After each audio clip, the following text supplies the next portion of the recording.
Hey guys, welcome back to TomGirl. This is episode 30. Now you may recognize him from The Biggest Loser. He is also the author, creator of the 20-Minute Body and the co-founder of Sweat with Soul. Stay tuned for Brett Hoebel. You're tuning into the destination for TV superfan discussion, AfterBuzz TV. And now, let the buzz begin. Hey everybody, welcome back to TomGirl. This is episode 30, the Dirty 30, and I am here with Brett Hoebel. I'm honored to be the Dirty 30. What's up? That's awesome. Thank you so much for coming. Thank you. Where can your followers follow you at? You can follow me at Brett Hoebel on all my social media, Instagram, YouTube, and Facebook, and also at Sweat with Soul, which is my new athleisure brand. And we're definitely going to talk about that. You guys can follow the show at TomGirl TV. All right, so much to talk about, so let's just jump right dig in. All right, first, let's go back a little bit. How did you first get into fitness? What drew you to this industry? I was an athlete my whole life. My mom put me in gymnastics at 2 because I was a hyperactive kid, and I excelled at sports. I gained a lot of weight because I had a wheat allergy as a kid, so I wasn't allowed sugar or wheat. And that created, honestly, a lot of eating disorders for me growing up. And I was finally able to go back to fitness to sort of get me out of this very, very deep hole because I had gained 50 pounds and my coaches were telling me to stop training. It was crazy. I went from captains of the team to not being picked on the team and got bullied a lot for being overweight. And fitness became my freedom. I found that freedom in it again. I let myself excel. We were actually a big turning point in my life. We were traveling. We were on sabbatical with my dad. I was a new kid and didn't have any friends and said, F it. I'm going to go back and do sports and I'm going to show these kids I could. And that gave me my mojo back. I started martial arts. So it's always been a big part of my life. My tagline for my company is fitness from within. And so fitness was all part of my life. I just didn't want to do it as a career, but I was a pre-med and realized that was not my path. And I remember asking my dad, who was a professor, could have earned a lot more money working for private companies, but always loved being a professor. He said, I can't tell you what to do, but I can tell you find something that you love because it will not feel like work, or the money will come or won't matter to you. And I was really trying so hard to be a physician. And I just said, you know what? Fitness has always been a part of my life and my past and all those things. And that's how I decided to do it part-time. This was part-time. I was like a broke lab tech trying to get into med school, couldn't afford it. And I honestly, my very first start in fitness was, I need a free membership. So I'm gonna apply as the assistant boxing instructor, which I did. I show up with my clipboard and my suit jacket, and the guy says, 20 extra people showed up. Put your resume down. Here are some focus mitts. Teach with me. Sink or swim. I swam. And he said, I don't need to look at your resume. You're great with everybody you're hired. So my very first part was not because I wanted to. I needed a membership. And I got in. But I realized this is something I love. And when I hit that crossroads, my dad gave me that very indelible speech. I just said, well, I've been doing this part-time. I'm going to do it full-time. But the bottom line is, I think I found something that I really, truly have a calling for that I love to do. And I changed careers and I've never looked back. Now, once you decided to go full time, how did you find your particular niche in there? That took a little while. I remember I was a boxing instructor. Like I said, I was part-time. And then at this point I said, I'm going to do this full-time because it's the one thing that I get out of bed in the morning thinking about. My playlist. I stay later for these classes. I'm early. It's like every other thing in my life. No, you're not putting that love into it. So Sweat with Soul is part of that. It's like find something that you had love for. You can sweat with soul in your career, in working out, in relationship. I'm like, damn, I sweat with soul when I get in here and do my thing. So this is going to be my career. And I was like, here's a funny story. I would teach a warm-up with a jump rope. People would steal the jump rope in the gym. So I said, okay, I got to improvise. I'm going to do to the beat. We're going to shadow box. And I was studying a Brazilian martial art capoeira. It's got some moves in it. And I was dancing in the club. So I'm like, let me do that. Let me tie all this stuff together in a warm-up. My boss calls me into his office and he said, he goes, I got a problem. People are leaving your class because of your warm-up. And I said, oh man, I'm sorry. He goes, well, for every 2 guys that are leaving, I got 4 girls coming in that love it. So whatever you're doing, keep doing it. And this guy said, hey, this warm-up thing is really cool. Have you ever thought of it's like Taibo. I'm like, I don't know what Taibo is. He said, well, it's out of LA. I was in New York at the time. Why don't you think about doing a full class in this? So I took his advice and I turned this warm up that clearly people were liking, and I love to do it to the beat, and I turned it into a class, and I came up with the name Urban Motion. And this was the first time that I felt like I had created something myself. And it was everything that I was doing at the time: boxing, kickboxing, capoeira, and this kind of freestyle dance.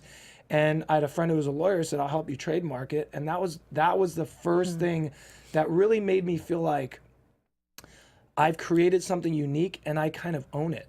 And that was the big pivotal time. Is actually the first thing I ever launched was Urban Motion. So then how do you go from that to now your whole fitness program that you have, and with all the DVDs and books and different programs? I think it was honestly, you'll look at, a lot of times it's like survival. When something bad happens in a company and they have to pivot, then you have to bootstrap it and you see where your creativeness goes. So I was doing all these classes as a group fitness instructor, and I butted heads for whatever reason with one of the general managers I was working, I got from New York Sports to Equinox and a couple other places, and this guy at Equinox fired me, just like out of the blue. And of course I'm thinking, this is the worst thing ever. It was the best thing ever. So Funny how that happens, right? right? Out of the, yeah. Sink or swim. Yep. Again. And I just said, well, what can I do? I was private training and I was teaching classes. So, you know, it's like I say, not everything's about money, but if you're taking $1,000, $100,000 job, you're probably not going to go back to the $50,000 one. I had moved up the ranks in sort of these high-end gyms that I was teaching at. I didn't want to go teach for the other ones. So what it forced me to do was say, okay, I'm not going to teach at these top-tier gyms anymore. There was a new concept called independent training that had come out. So you could go to a place that only let you do private training. And at that point, before I got fired, I was 80% teaching classes, 20% private training. Now it became 100% private training, and I got in, and it forced me to, well, now you don't have a gym funneling you clients. What are you going to do? I learned at that point, it wasn't Photoshop, it was called Quark. So I learned how to make my own press kits, and it forced me to get my you know what together with my personal training business, which was great because I actually got paid more money, right? I was getting paid not as much money doing all that. I got paid more money, and it taught me how to hustle to get clients and do my marketing. And all of a sudden, I was making more money, and the person that ran the group fitness, ran that gym, that independent gym, said, have you ever taught classes? I think you'd be great at. I said, yeah, I used to for a long time. I don't. And she goes, we're going to come up with a class for you to take you back into teaching. And I did. I went back to Equinox with a new class. That guy was gone. I got hired back. And I remember the girl that got me in, so much of it is about connections and not what can you do for me. Serve somebody else and see how it comes back. The girl that hired me at Equinox, she needed a place to do independent training. And I said, come over to this place, Revolution. I got her in there. She got me a year and a half later back in the Equinox. She goes, I'm going to give you an audition. The head honcho guy that everyone follows is in the Hamptons for the summer. I'm going to give you his Saturday spot. I'm going to tell you what's going to happen. Half these girls are going to walk out on you because they don't want to see anybody else. And you're going to sink or swim. I swam. I had people in my first class in the front row walk out on me. I'm like, really? In the warm up? Oh, you're going to roll like that? They're like, later. Threw their hair up and split. And I just said, can you guys move up? Filled it in. Guess what? All those people that were his groupies, that's cool. They never came back. Like I said, 4 more people kept coming in. And I created a legion of people that showed up, and I became the #1 instructor at that gym from just doing what I do best. And that really catapulted me into, I got Best of New York by New York Magazine, and all these accolades came in, but it was, I was serving others. It was, and I think I was very consistent. I was there all the time, but I was doing something that I freaking love to do. And guys, sometimes you sink or swim. If it is something that really you're not just doing for the money, you're doing it because it serves, it's about purpose, you're going to swim. So in those moments, where do you find that courage to to swim? Like when people are walking out on you, what does that do to you, or where do you find that? You know what it is? It's almost like I have to say, when I was that overweight kid, I remember the guys that used to pick on me and beat me up, basically. I like years later, now I'm a freshman in high school. This was all in my middle school years, teenager. 14, freshman year in high school, weigh in on football at 170. That's like a big guard. I don't know, I'm 5'7". I wrestle the next year at 120, shredded.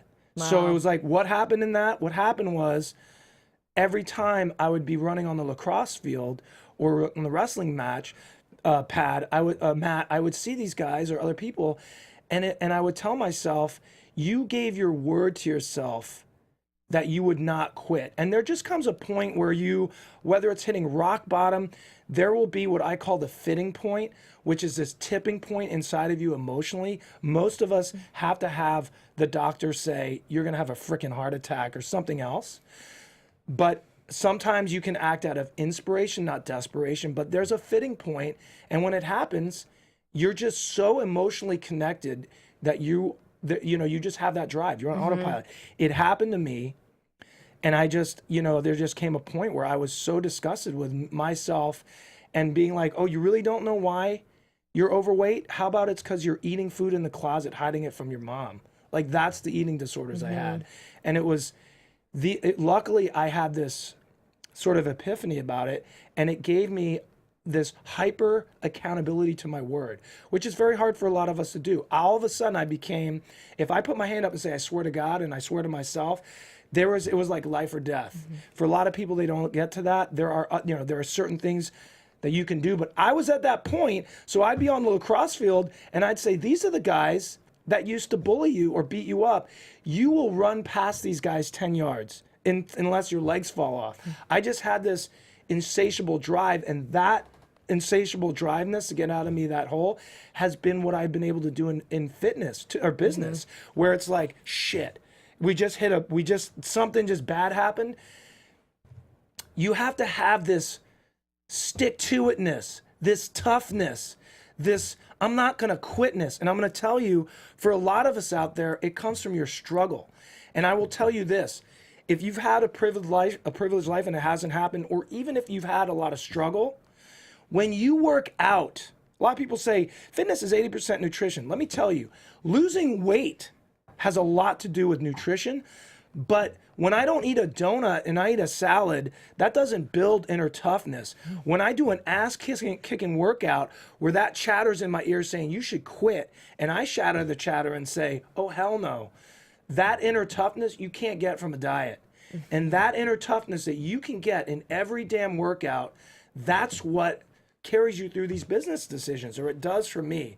So it's like you get strength in your struggle. And I'm telling you, if you don't feel like you have it, go do some ass-kicking workouts and you will find strength in your struggle, or you won't. And not to mention that feeling you have after your workout. If you're depressed or you're feeling low, there's that high that you have after a good 100%. kick-ass workout like that. But I will say that a lot of my role models in business, a lot of them have been able to carry that work ethic into their training. Some not, but I will say that, you have to figure out, even if you don't know the direction to pivot, just that I'm not going to quitness is something you have to show yourself over and over and over again. And I found it through working out. That's where I got it. And I just was like, I'm proving something to myself with myself and my body and my will. What other philosophies from your past do you bring in now when you're working with clients or in your programs? I believe diversity is really big, huge. So I grew up a very ethnically diverse person. That wasn't really cool when I grew up. I got teased a lot because I was adopted. I didn't look like my parents. I had quote unquote slanted eyes, big lips, brown skin, whatever.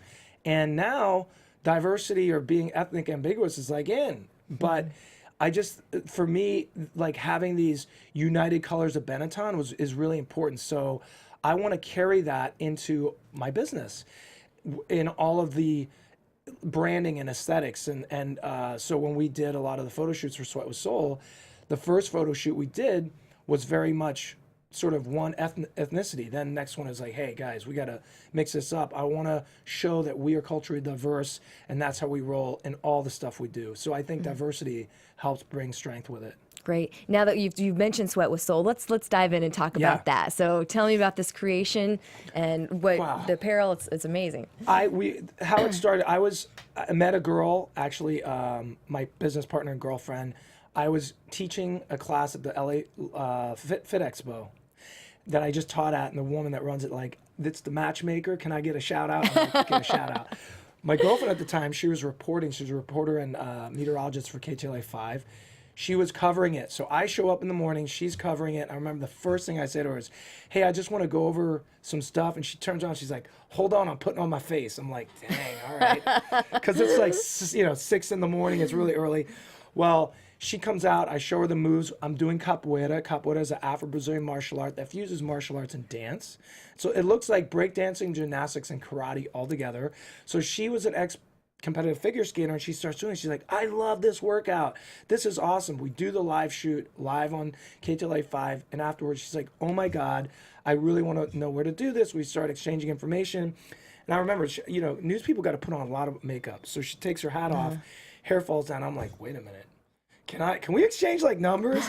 Well, so you just went for it, huh? I just eventually went for it. She says, no, you came walking back, and I knew when you came walking back after leaving, you were going to ask me for my information. I'm like, fine, all right, whatever, I remember walking out with the girls, and I said, it was one of these moments where it's sort of like, let's not miss out on this, because fear has shown up, and fear says, oh, she's going to say no. Oh, she's too good for you. We all have this anxiety, and I had that anxiety. But then this little voice, it's like in that workout, don't listen to that. I said, you only live once. What's the worst thing that can happen? She's going to say no. Yep. Okay, fine. Went back, and it was like, it was awesome, It was meant to be, I think. I love it. So we found each other that way through fitness, and we decided to try to do a couple projects together. And we found very quickly that we both love to post inspirational quotes to our Instagram. And we said, hey, what about doing a t-shirt line like that? She said, I've always wanted to. I said, so did I. And it was cool just bonding on another level with this of it's not just, let me put a quote on my Instagram. You start to understand why they do that and what speaks to them and what purpose does this serve for them. So we started doing that, and we said, well, what about a t-shirt line? Well, this little t-shirt line turned into a full-on athleisure line, and just we were going to let's just get some blanks made, turned into, we're now partners with someone that has a manufacturing plan, and we really have turned into apparel entrepreneurs that neither of us thought, but we love it 100%. Again, why? Because at this point we needed to do something that served a bigger purpose for us. Just doing an Instagram quote wasn't enough. When you wear something that you stand for, you feel empowered. I know that. If I wear something that makes me feel good and makes me look good, I'm empowered. Period. I put my quotes on everything, and if I wear a lot of brands that have a quote. So if it has a message that you want and it makes you feel like you look good in it, damn, you just hit like a double home run. People are always going to you to look toward, a lot of it is advice, or what does that mean? And so that was another way for us to serve and give people an empowered voice. So that's where both of us are at right now. And it's so amazing to have people show us their hats that they're wearing or their shirts, and to say, hey, like, so many girls have said, women have said, and guys, but mainly women have said, I have like 4 people that were at the gym and saw me and asked what, blah, blah, blah, blah, blah. And it's like, it's great that people are responding to our message. What we only launched with are inspirational messages. Yeah. How does it feel to have since they're inspirational, so a positive, powerful kind of community too, of people? Like when I went on there, it was great to see different people in them, talking to each other. I mean, are you hoping to build this into a bigger kind of fitness community? Yeah. I mean, our what we say on our About Us is we are a mission dedicated to inspiring healthy, conscious living. Like, that's the bottom line. I don't want to be a clothing brand. I want to be something that contributes to a movement. There is a movement going on right now globally that is about positive thinking, positive people, positive body image. It's all about that. And I was saying to her, we're a big part of that. Your message on KTLA5 and your own social media, and mine too, there are a lot of people that look to us for that we get inspired by. Let's keep pushing that. So when we created the Sweat with Soul athleisure line, it's not to do clothing. This is about being part of something bigger, of a movement. So it feels damn good to do that and have people put on your stuff and feel empowered. It's amazing. And we have a shirt like Woman Warrior. At first, what I was thinking about that was part of it was like my sister, one of my older sisters, that was always talking about a lot. She was a very big feminist and talking about that. So that was part of the inspiration of being a woman warrior. I had a ton of people that come in and said, I'm buying this for someone that has had cancer and I don't want to have pink on it. And so it's a survivor thing. It's just crazy to see how a lot of the things have resonated with people. Tell everybody again where they can find that. They can go to sweatwithsoul.com or on our at Sweat with Soul social media. Okay, great. Well, I have a couple of your Instagram because I loved a lot of your quotes as well. Just being, there was one. I think this is. Well, actually, I think number 5. Well, you got 6 up. Okay, we'll go with this one. Your comment. Okay, well, sorry. Back to this one. I'm confusing you. I'm sorry. Okay. I'm sorry, Anthony. This is at number 5. So this one was talking about your line, and one of the quotes you said, "You are never alone on your fitness journey. There will always be someone to inspire you and to inspire you back." Absolutely. And a perfect example is you're in a class, you're doing push-ups, and the chatter is in your ear. It's at volume 7 saying nobody's looking, right? And there is somebody, it's the person behind you that you can't see, that when you squeeze out that last push-up, they're like, damn it, I'm going to do one too. You know? Yep. There's always someone like that because you've been that person in that spin class or something else, and you just see them and you're just so inspired by their effort. Effort is free, regret is expensive. So that's what I'm saying is maybe it's not someone that is your workout buddy. You are going to inspire someone next to you, but these people that inspire you, whether it's your YouTuber or it's maybe that woman that you're like, she's always at this damn class. She does not quit. There's just always someone alongside of your journey. It may not be your workout buddy, but I guarantee there's someone out there, and I guarantee you are that inspiration for someone else. That's great. All right, so now we'll go to, we're not much time left this one. I like this one. So this one you put, when you feel isolated, abandoned, or betrayed, there's always one rock you can stand on to ground yourself, your fitness. That is the one thing you have control over, and it will change your life. What are you waiting for? This kind of sums it up, right? I believe that. Here's an example. My parents, when they grew up, they had church. And I remember going there, and it was a little hard for me to understand as a kid. But what I did understand is there's a lot of interesting adults here that have really interesting conversations, and there's just an energy when they are at church and after they leave that feels like a very heightened vibe. I would always notice that. My mom would be smiling and laughing. My dad, it was just like that particular church had a lot of international people that were professors at the University of Princeton, where I grew up, when my dad was a professor. And I just remember this feeling.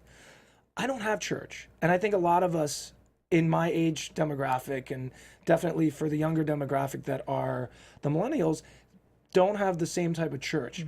But where I have church? Where my community is? It's in the gym. It's in fitness. There's a real community there. So that's part of Sweat with Soul. There's an enlightenment. There's a community. There is salvation there. So I believe that whatever you're going through, if you put your pain and purpose into your sweat, you are going to find stability. You're going to find that rock. Just don't beat yourself up over it. Don't work out because you hate your body. Work out because you love your body. If you have this very militant relationship with fitness is more than your body. If that's all it is to you, that rock is not going to be very stable.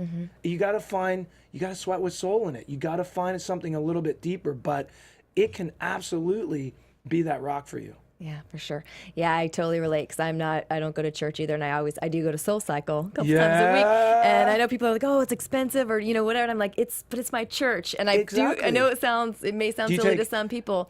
Do you take Pixie or who do you? I take David, 7 a.m. David Zint. Yeah. Yes, Yeah. David. I love I think it's David. his last name. I was just, Yeah. it's just David on the schedule, David. blonde. Spin villain. Like, On yes, his- yes. David, He's my boy. and what about his wife? How crazy she Yes. is on the bike? Yeah. David's got that message, man. Yeah, it's- Forget about exactly. it. So big hat, exactly. And I believe you have to find people like that and classes like that and studios like that offer that. That is how to sweat with soul, 100%. So I'm preaching to the choir. No, I'm all about you. I get this. I'm gonna find your classes and do all your stuff and your line. All right. So I know we're just about to wrap up. I do want to talk about one more thing real quick because you also have what you started because you had told us about the bullying stories that you had earlier. You also have a Rise Above Bullying program that you do. So this was more than not traditionally a program. It was more of an activation that I would go in to help get the teachers that were there have a different relationship with bullying with their kids and be able to take some of the principles with that to talk to the kids about. And it was more almost like a pep talk for a lot of the kids. And what I had done, I'd actually seen a movie called Happiness. And one of the guys that was in that, one of the things of happiness was service. If you serve other people, that's one way. It's not about money. It's not about X, Y, and Z. It's about serving other people. There was a guy that was going into these schools and mainly middle school and high school, and he would give these motivational speeches. And I was like, man, this guy is amazing, and I want to try to do what he did. So I was going into these schools. It started overseas when I was working out with the military and giving free workouts for the as part of the for the military, and I got to work with some of the kids at the schools over there. We did a tour, and then I brought it back into the States, and it was really this activation pep talk for a lot of the kids on my story, but the main thing was getting the kids to come up and share. And when they would do that, you could hear like a pin drop. And it was also taking some of the teachers and saying, this is how I think you can create a relationship around them, but having the kids create a real conversation and letting them lead the conversation instead of a didactic, let me tell you and do this, do that. You can provide the resources, but what makes kids talk more than anything else is when they're talking amongst themselves. So that was this Rise Above Bullying. I went through it a lot as an adopted kid, an overweight kid, and it's something that we've been talking to other agencies that are bigger that will have me come in and again do these more activation talks. But if people want information about true anti-bullying programs, there's a ton. In September is Anti-Bullying Month. Okay, great. Well, thank you so much for coming here and Yeah. sharing everything. I think everything you're doing is wonderful. Thank you. So tell everybody one more time where they can follow you, where they can get your wonderful athleisure line. So you can follow me, guys, at Brett Hoebel is where all of my social media is. And if you want more information actually on my fitness programs, I do all workouts that are 20-minute or less with very little equipment. That website is 20minutebody.com, 20minutebody.com. If you want any of the athleisure stuff, that would be awesome. Go to sweatwithsoul.com, and the social media again is Sweat with Soul. Awesome. Thank you guys so much. Thanks for watching. You can follow me at TomGirl TV, and we'll see you here again next week. Have a great one. From executive producers Maria Menounos, Kevin Undergaro, Phil Svitek, and the entire AfterBuzz TV staff, we would like to thank you for listening to the AfterBuzz TV network. To watch or listen to other after shows and post comments or questions, be sure to visit AfterBuzzTV.com. I'm Sir Richard Wentworth, and this has been a presentation of AfterBuzz TV. Buzz you later. The views expressed herein are those of the hosts only and do not necessarily reflect the views of AfterBuzz TV or its owners or principals.